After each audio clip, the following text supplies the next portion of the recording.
YouTube disclaimer. This is a hypothetical, philosophical and fictional monologue not to be taken as a statement of fact or historical fact. This video is for entertainment purposes only.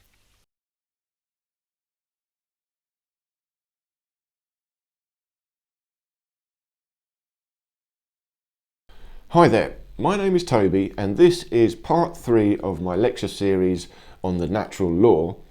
And today I'm going to talk about ownership, or really what I'm talking about is slavery. Because we think that slavery was abolished, but it never was. Not really. It just went into the shadows.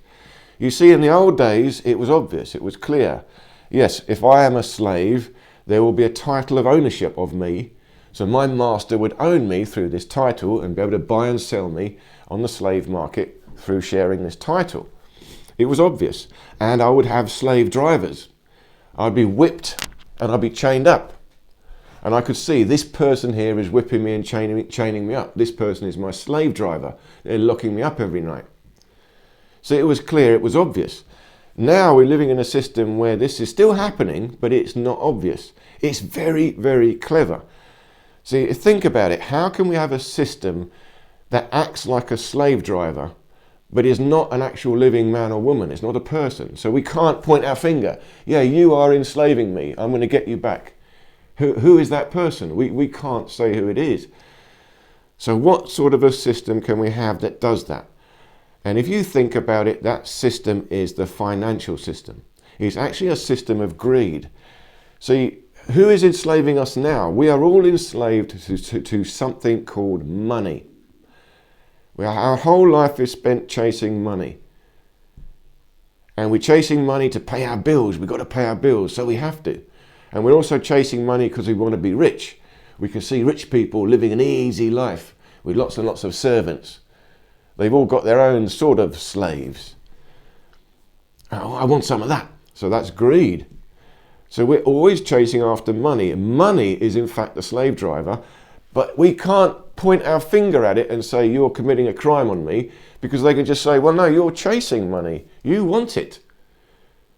So the best slave is a willing slave. And money is a system of creating willing slaves. And I'm going to talk more about how money really works in a minute. Now, not only that, the state, the powers that be, still own us.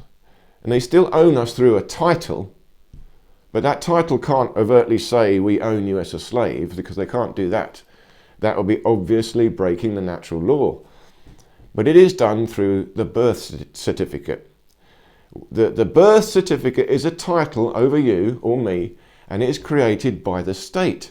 Now remember, in natural law, common law, if you create something, you own it. So because the state create the title, your birth certificate, they own you, or they own the title, and the title refers to you. So by inference, they are assuming they own you. And they create a name on that. They give you a surname, essentially a slave name. So slavery is still operational, but it's just now it's very deceptive. But it's more universal. Every one of us is enslaved by this birth certificate title and money, the financial system, as the slave driver. And because of these two things, they now can create legislation.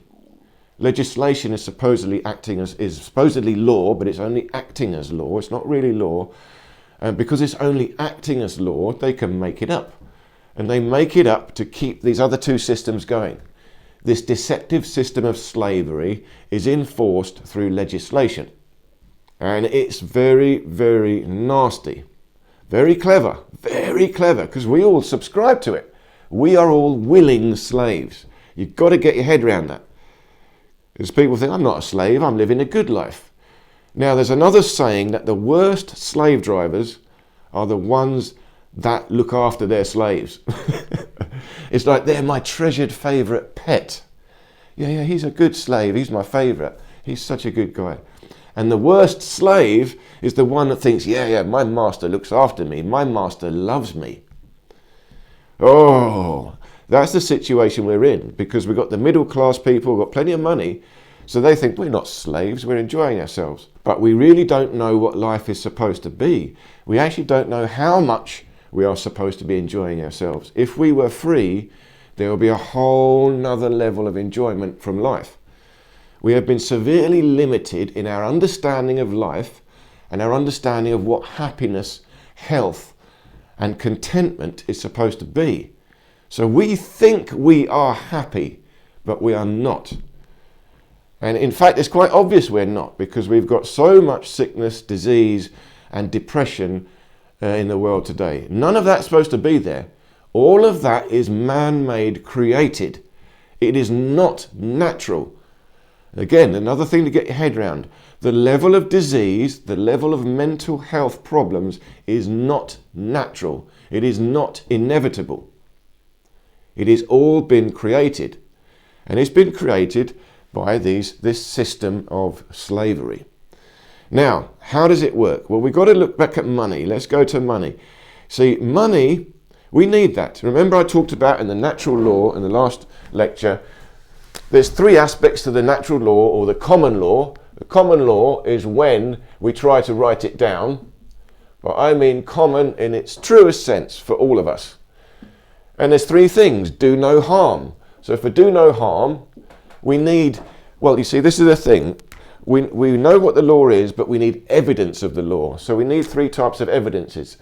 So for the first thing, do no harm, I need to say who I am. So I need an identity. So I need an identity to prove who I am. I've got to give myself a name. And for that, I need evidence. So the evidence of that is going to be a signature. So I write my signature, sign of nature, that is evidence of who I am. And number two is do not steal. We shouldn't steal anything. But in order to do that, I need to say, well, this is my property, so you can't steal it. So for number two, we need to know what is our property. What is our property? And we know in natural law, if I create something, that is automatically my property. But you can also gain a property by exchanging them. So, but how do we do that? We need evidence that's my property. So this is called a title. That means I've got to write it on a piece of paper and put my signature to it with witnesses to say, yeah, this is my property. So this is evidence. And number three, we got the third one, do not cheat.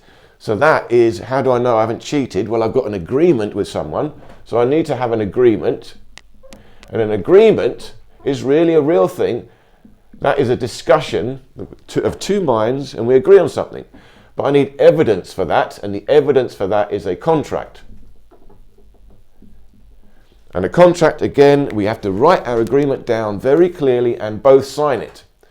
So an agreement is a contract, a title or a piece of paper with two signatures on it confirming this agreement.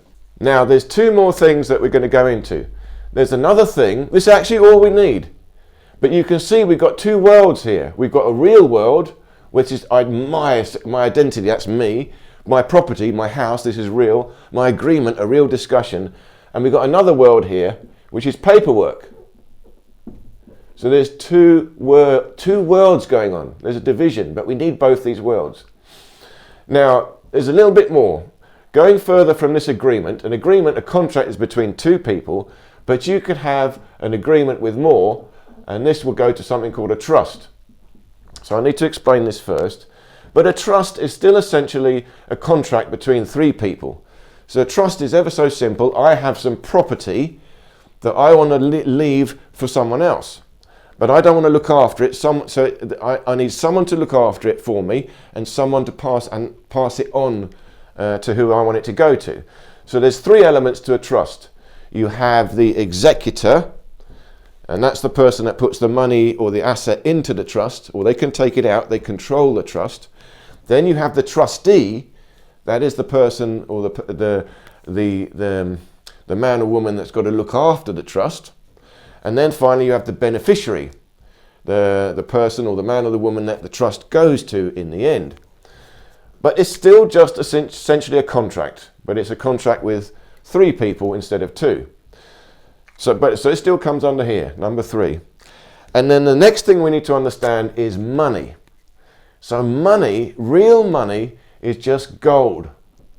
It's gold. So we're going to call this number 4.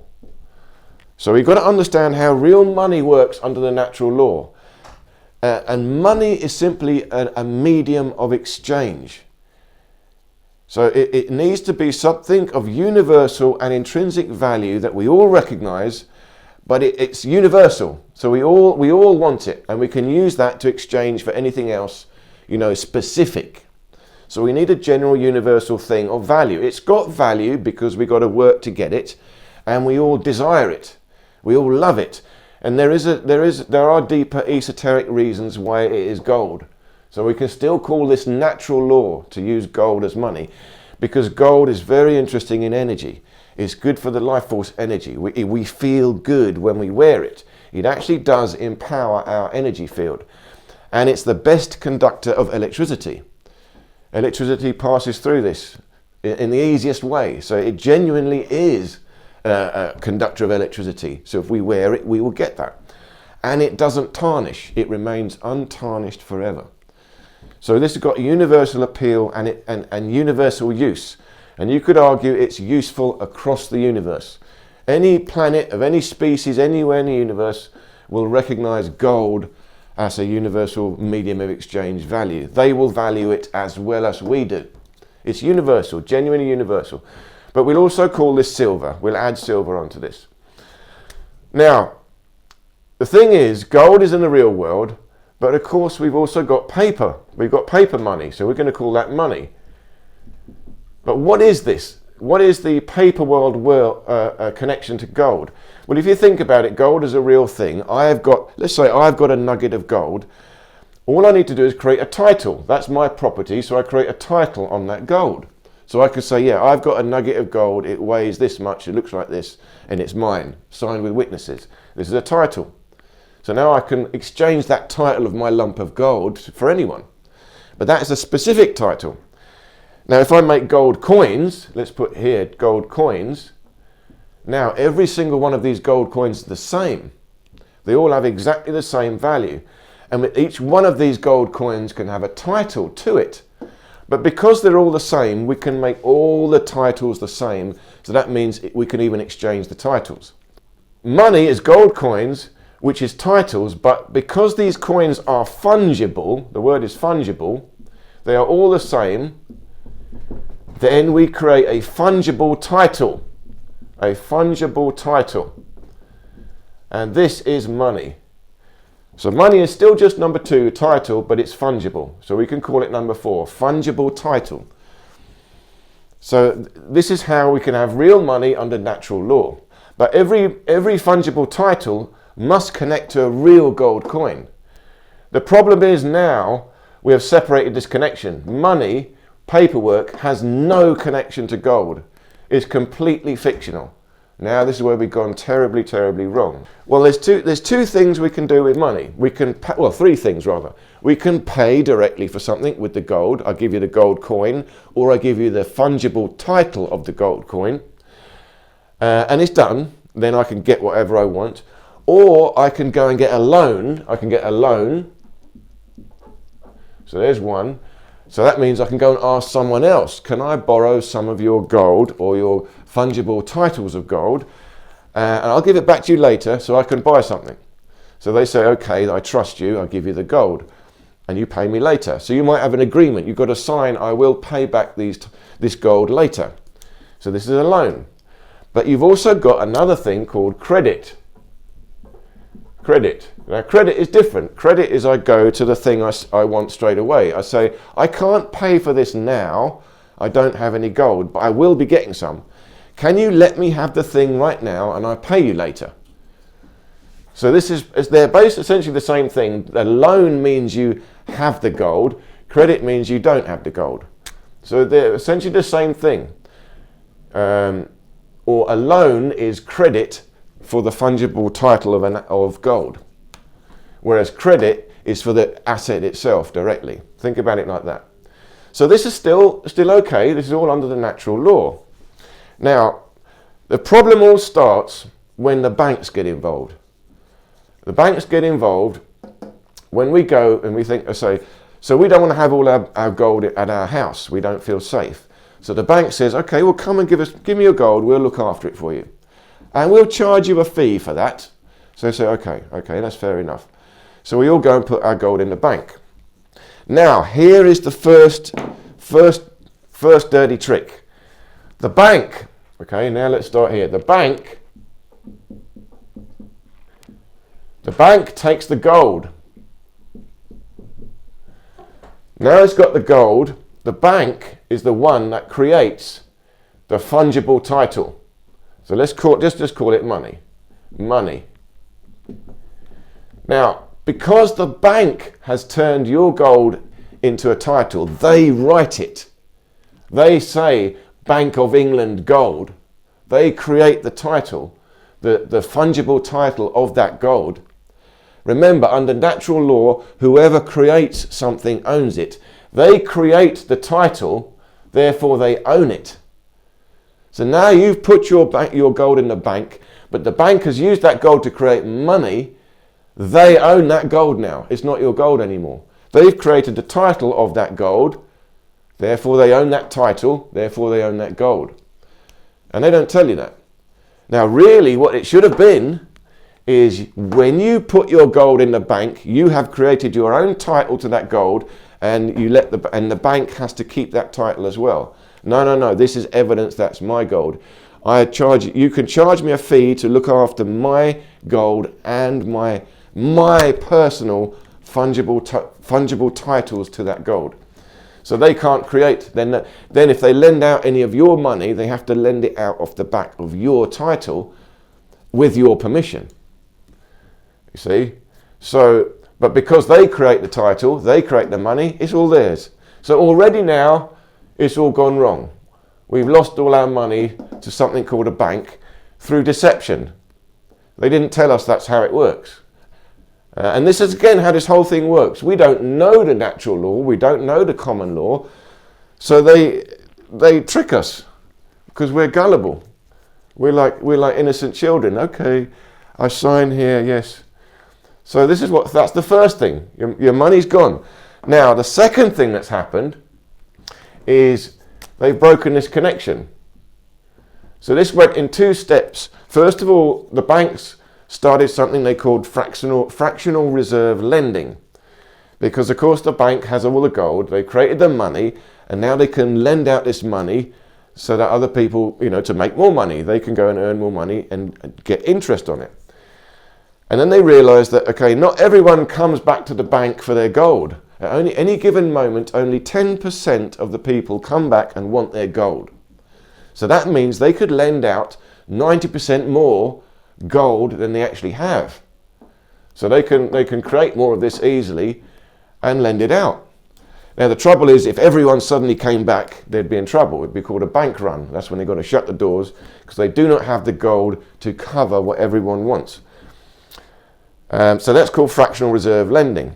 Now it's gone one step further. They've gone to the stage now where they've broken it. Now there's no connection, so they can lend out 100% money because it's not connected to gold. They've broken this connection, it's not real. So to sum up, first of all, you had your gold, you gave it to the bank to look after, the bank created a title over that gold, so now it becomes theirs, and they create what they call money. So that's already the first stage. Then they lent out more of this money than they actually had, and now they're lending out infinite amount of this money because it doesn't even matter how much gold they have. They don't have to have any gold. It's not connected to gold anymore. So now this is flat out fraud. But it's not quite fraud because they're doing something else. They're doing, what they're really lending is credit. You see, now, so a bank, this is what a bank should be. Now there's another thing called a credit broker. Credit broker. Now this is really dodgy. Because credit, what is credit? Credit is I promise to pay you later. Now credit could only come from a living man or woman. Somebody has to promise to do it. It's not the promise of I promise to pay later. It's I promise to work hard to earn the money so that I can pay you later. It's the promise of future work. It's labour. And that can only come from the signature of a living man or woman. See, gold, money alone, no living being is needed. The gold itself is all you're lending. Credit, to create credit, I need a person. So let's look at this again quickly. So we have money, which we now know is really meant to be a fungible title of gold, but it's also a fungible title of something called credit. So money can be created from gold, or it can be created from credit. Credit. Now, credit is simply the promise to pay later. Now, how can we create money from credit? So think of it like this. If I'm asking for credit, I write a note saying, yes, I promise to pay you later for this, and then I sign my name. Now, a credit broker is someone that could say, all right, I'll collect all these notes. So if I can collect these notes from lots of people, yeah, you promise to pay later for what work, any work I want, just say I'll promise to pay later. Okay. And they've got a bunch of these notes. So now they can create some money from this because they've got a stack of 10 promises to pay later. Well, that's worth a lot. That's worth something. So now they can use these credit notes to create a fungible note out of this stack of individual personal promises. So they've simply just taken a promissory, this promise to pay later, this credit note or promissory note, and they've used that to create fungible ones, money. But we don't, okay, so that's a service they are providing. So now we can all use these fungible promissory notes, but we don't realize where they come from. They come from credit. They come from all of us promising to pay for this later. But because the bank has done this, the bank is acting as a credit broker, they have used our promises. They've created their own money, i.e. they've created their own fungible titles over these promissory notes. So they own the money. Therefore, they own our promissory notes, which are signed by us. They own us. They're using us as collateral to create their money. And then they're charging us again for the privilege of using their money. And they're charging us interest. That ties us in forever and ever and ever. Now, this is the worst thing ever now, it's interest. Let me explain this to you. Interest. Now, interest, you can't really have interest on gold because gold won't increase by itself. But you can have interest on paperwork. You can make up some numbers and then you can create interest on that. But remember, money has to have some connection to something real.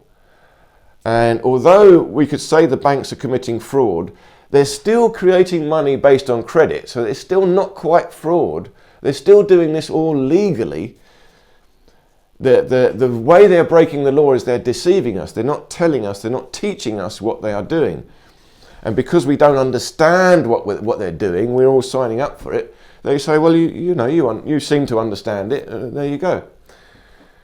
Now, interest. Let's see how interest is created. Why this is so evil.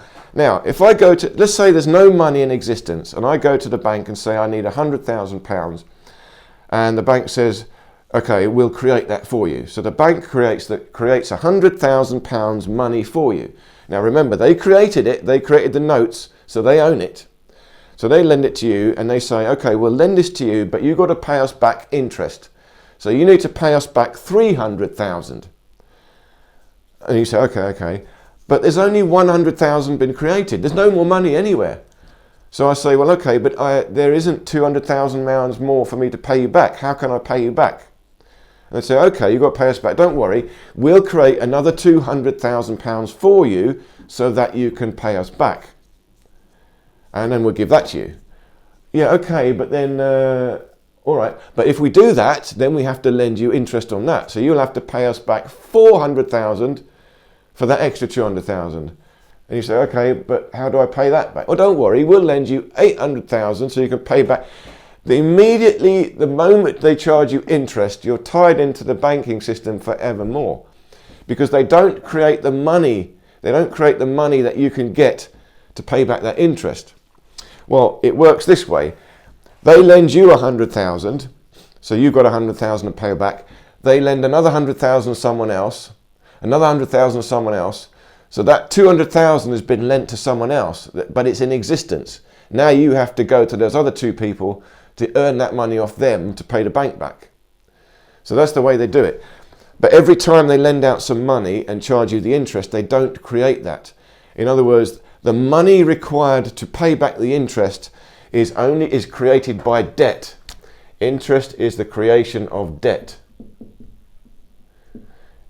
Now we all become debt slaves to the bank through interest. Now, this is all traceable. We can see all this. And so they can justify this because we ought to understand it. So it's up to us if we sign up to it or not. And we all willingly signed up to it. So they can say, well, you're not slaves. You were willingly signed up to this. But actually we didn't. And I'll come to that in a minute. But you can see now that the interest, because that money has not been created and you have to pay it back, the only way you can pay it back is to work for the bank so that the bank will create the interest for you to pay back the initial debt. But this goes on and on and on forever. Not only that, they've lent you this money in the first place backed by credit and not backed by gold anymore. So this one is finished. It's only backed by credit. This one is gone. There's no gold anymore. And credit comes from people, which is your signature. In actual fact, you are the one signing the promissory note for your own credit. And then, because you've done it through the bank, they charge you interest and tie you into debt slavery for your own promissory note.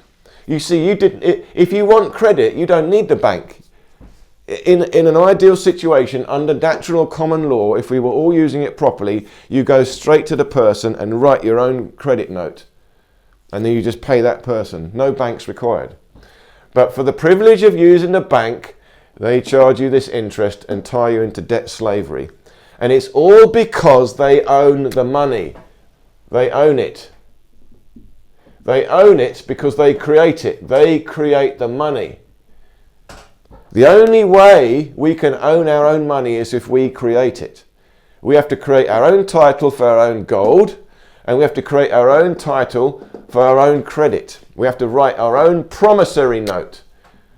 This is called a promissory note. And our own promissory note becomes our own money. But of course, we don't do anything with interest. Interest is very interesting. Very, very clever stuff. You know, compound interest leads you straight to debt slavery. It means there are some successful people in this financial system, but they can only ever be few. For every one millionaire or billionaire, because they're the ones that worked fast enough to get everyone else's debt to rise up. For every billionaire, you're going to have, I don't know what it is, you know, 1 billion debt slaves. It's the way it has to work like that. It's a casino. Remember, a casino, the house always wins. But we all go to the casino. We might just be the lucky one. One person might beat the casino once. But for that one person, 1 million others lose. And it's always like that. And that's what this is. So we're tied into debt slavery, we become willing slaves because the banks own the money and they can do what they like with it. And because they own it, we have to pay them back. And they're charging us interest, which means we can never pay them back. Now, and because we willingly do this, they can tell us, well, you're not slaves. They appeal to our greed, our gambler's instinct. Yeah, we might be rich one day. So we willingly sign up. Oh, you're not a slave. But we are still slaves. There's something else that the state does to us to own us. Remember, in the old days, slavery, you had a title of ownership. You own the slave through a piece of paper, a title, yeah, that's my slave, and now you can buy and sell the slaves. We can't do that openly anymore. We have to do that with deception, and this is how they do it. Well, they have something called the birth certificate. Birth certificate. Now, if you think about it, they create the birth certificate. The state creates the birth certificate, and under natural law, common law, whatever you create, you own. So because they create the birth certificate, they create the name, that name is supposedly you, Therefore, they own the certificate and they own you by inference.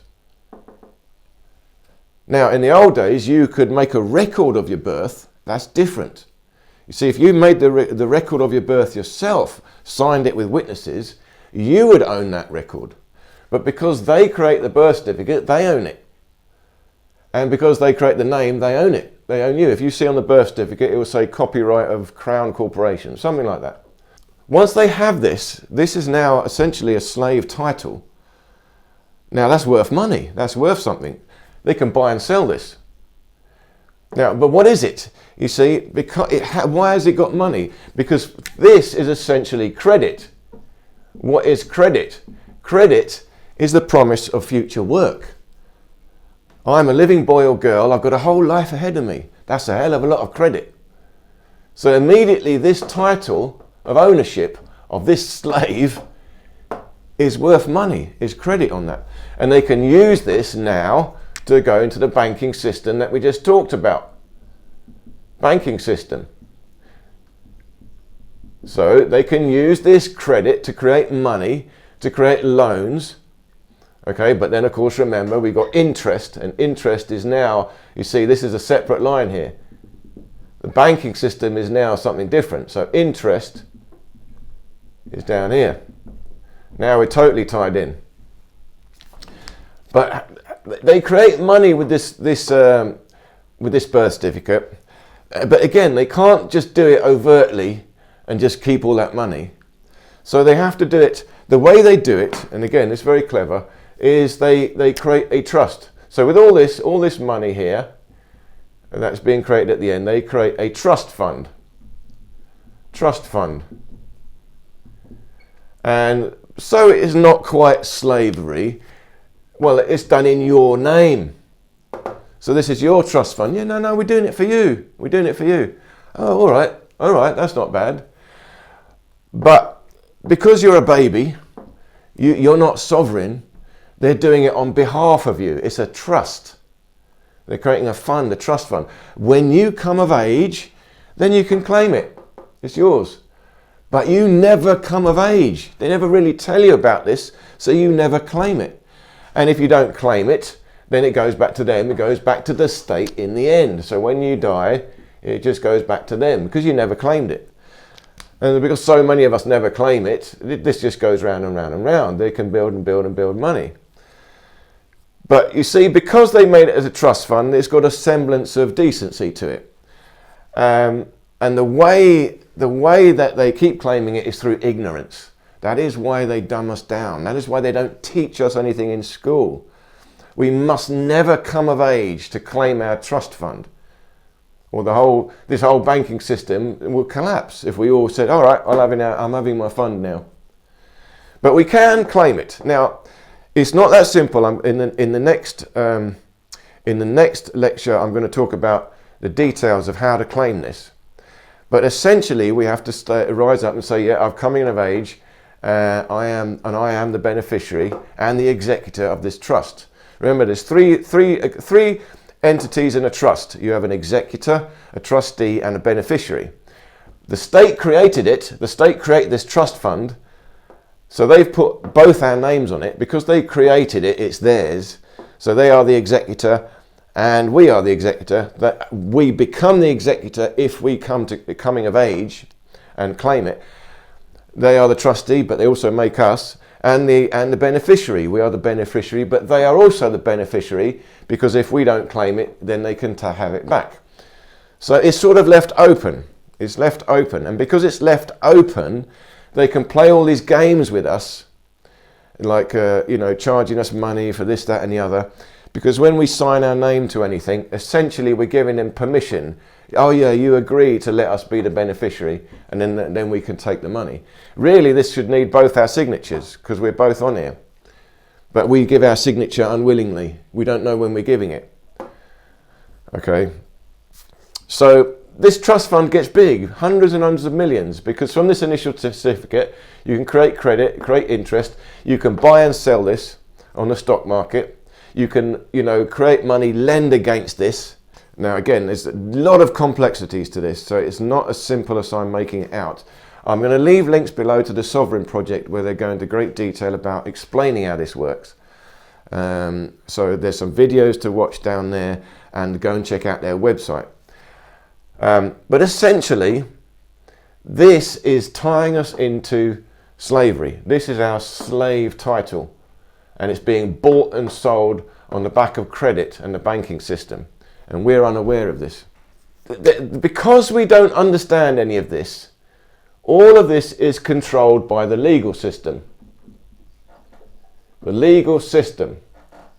The legal system is basically the law for idiots. Because we're all idiots, we're all children, they can make up all sorts of rules and regulations, whatever they want. If we're a child at home, you know, your mum and dad says, go to bed now. Why should I go to bed? Because I said so. And you have to, because you're not yet sovereign.